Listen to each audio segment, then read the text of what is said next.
Now, we all know that Bob Iger, his role over at Disney as CEO, is really in a very rough patch right now, and it's really on the line after what's been going on with Indiana Jones 5, The Dial of Destiny, what happened with Elemental, as well as what's on the horizon with two big November 2023 releases, such as The Marvels and Wish, that is going to determine whether or not he stays or leaves over at Disney according to the board.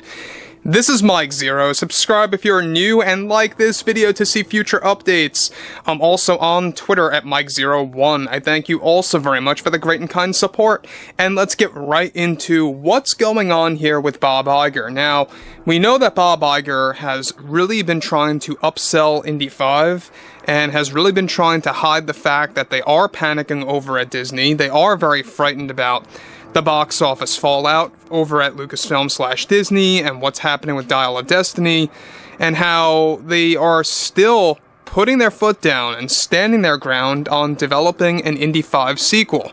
Now, I've said this many times, quite a number of times actually, that I do not believe that an Indy 5 sequel will ever see the light of day. It may stay in development for years, but it's never going to come out. There's just no way it's going to happen in the sense of carrying on the legacy of characters like Helena and Teddy. It won't happen. Now, when you look at stuff like this, about what's going on behind closed doors over at, of course, Disney, and what is going on with Bob Iger and the board to ease or tame the Disney boycott, this is where things begin to get very intense. Now, with Bob Iger struggling with his role as CEO of Disney, he and the board are currently in a state of panic over there at Disney, and of course for the Disney boycott from the fans of the films, shows, and the parks that are beginning either to lack interest or refuse to support those aspects of Disney. Now, behind closed doors, what's been going on is that Bob Iger made an important proposal to the board, and many of the board members are described to be split on this, is that they plan on reducing the rate of Disney Plus after realizing how many fans they drove away by doing what they did with Elemental, Indy 5, and even now the latest with the upcoming Marvels film releasing by this November. Iger is also proposing a big strategy to fine-tune the rates over at the Disney parks to reattract those that have been refusing to attend, as they have noticed a loss of revenue with Galaxy's Edge and other locations over at Disney. With Iger already embracing the Marvels to flop as well, he is making a last-minute marketing strategy to get regular moviegoers to check out the Marvels that are not necessarily Marvel fans. The board is said to be in agreement with much of this to ease the Disney boycott that they have noticed from supporters of Disney that are now leaving and wanting nothing to do with them. So let me pause here, guys. Now, the thing that really sticks out to me is that this is almost like buying out the fans. Like, oh, hey, come back. We're going to reduce our rates. Come back on Disney Plus. Come back to the Disney parks, etc., etc. And that is basically like really just buying the fans out. It's not going to work because typical Disney, what they would do. Let's reduce the rates. Let's get the people back.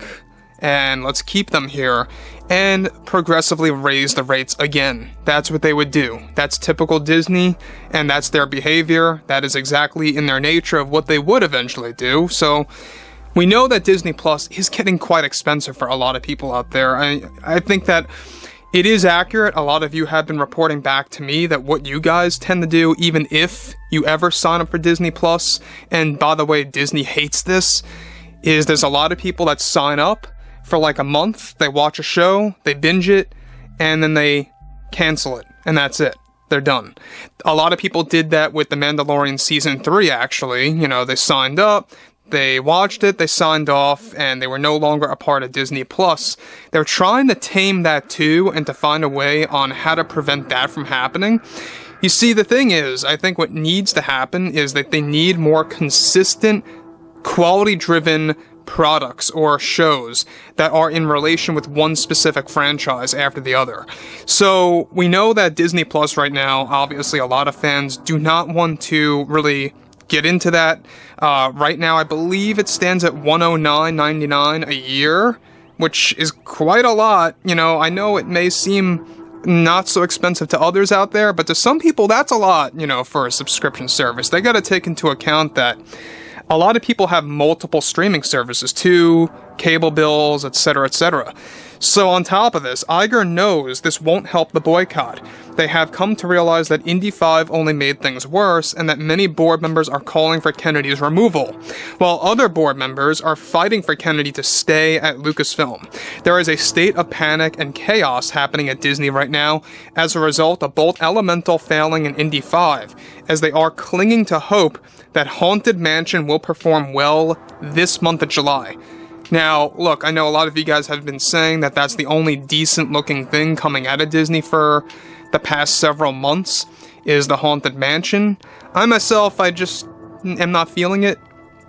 I'm not really feeling the Haunted Mansion right now, based on trailers and clips, whatever have you, but it'll be interesting to see how that performs at the box office compared to, let's say, for example, Elemental, or even the upcoming The Marvels that's going to be released by this November. So we've discussed this, that they do have candidates to take over Kathleen Kennedy as a Lucasfilm president standing by. At the top of the list, we have people like Neil H. Moritz, Simon Kinberg, and Dana Brunetti standing by to take over Kennedy if and when Kennedy is going to get removed by this August. That's all determined on the success and or failure of Indy 5, as well as how they view the fan reception.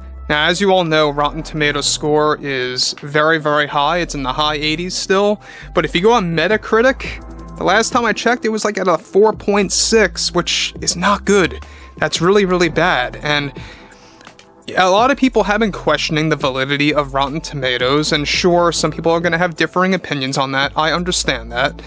And when you look at Metacritic, you know, I would like your take on why Metacritic has what seems to be at least a more accurate score for Indiana Jones 5, and why that may be. So look, we have a lot of things going on with Bob Iger and the board right now. Do I think that those proposals will tame the boycott? Not in the least. They are not going to be able to buy these people out by reducing the rates of Disney Plus, of merchandise over at the parks, or even, you know, putting out, you know, different attractions over at Disney, because no matter what they do, people are going to know that eventually they're just going to raise the rates again. That's typical Disney, and they have done it before well in the past. And history always repeats itself when it comes to Disney. Bob Iger doesn't really seem to get the memo, and he is just going by the books a lot of times. So what they really need to do, cut out the agendas, cut out all the nonsense, make good quality content, whether it be movies or TV shows, make better attractions, you know. We know that there's a lot of rumblings happening behind the scenes right now that they want to make a Star Wars hotel, like a regular hotel, not an experience to take over Galaxy's Edge's Galactic Star Cruiser. They want to rebuild it and turn it into just a themed hotel. That is what they should have done right from the get-go. Do I think that they will actually go through with that? Who knows? They're probably a little scared that they would lose more money by doing so, but I digress, guys. I would like to hear your take on this below in the comments. And if you guys did enjoy the content for today, make sure to drop a thumbs up on this video to support the channel, and I will catch you guys next time.